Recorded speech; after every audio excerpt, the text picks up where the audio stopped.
નમસ્કાર, સંદેશ ન્યૂઝના digital platform સાથે હું માલવી. હવે ગરમીની શરૂઆત તો થઈ ચૂકી છે. માર્ચ મહિનામાં જ મે મહિના જેવી ગરમીનો અનુભવ થઈ રહ્યો છે. ત્યારે હવામાન વિભાગ દ્વારા પણ કેટલીક જગ્યાએ યલો એલર્ટ, કેટલીક જગ્યાએ ઓરેન્જ તો કેટલીક જગ્યાએ રેડ એલર્ટ પણ જાહેર કરી દેવામાં આવ્યું છે. ત્યારે હવે આની વચ્ચે ગરમીથી કેવી રીતે બચવું અને હીટ વેવ, સ્કિન બર્ન અને ડિહાઇડ્રેશનથી કેવી રીતે બચી શકાય તે વિશે જાણકારી મેળવીશું MD skin specialist doctor Pinakin Desai પાસેથી.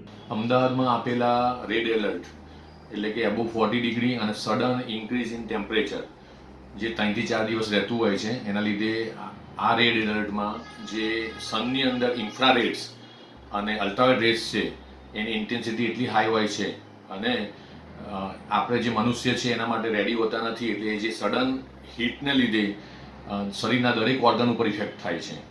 એટલે કાર્ડિયોવાસ્ક્યુલર સિસ્ટમ, મેઇન બ્લડ સર્ક્યુલેશનમાં ઇફેક્ટ થાય છે, એટલે એને હીટ સ્ટ્રોક કહેવાય છે. અને સાથે મિનરલ લોસ થાય છે અને ડિહાઇડ્રેશન થાય છે. સો ઓવર સ્વેટિંગ, ડિહાઇડ્રેશન અને મિનરલ લોસના લીધે બ્રેન ઉપર ઇફેક્ટ થાય એટલે ફટીગ થાય, લેઝીનેસ આવે, હૃદય ઉપર અસર થાય, કાર્ડિયોવાસ્ક્યુલર સિસ્ટમ ઉપર થાય એટલે ગભરામણ આવતું હોય છે. એના સિવાય તમારા શરીરમાં ડાયરિયા, ગટ ઉપર ઇફેક્ટ થાય એટલે ડાયરિયા થાય છે અને આપણા સ્કિનને બર્ન પણ કરી શકે છે.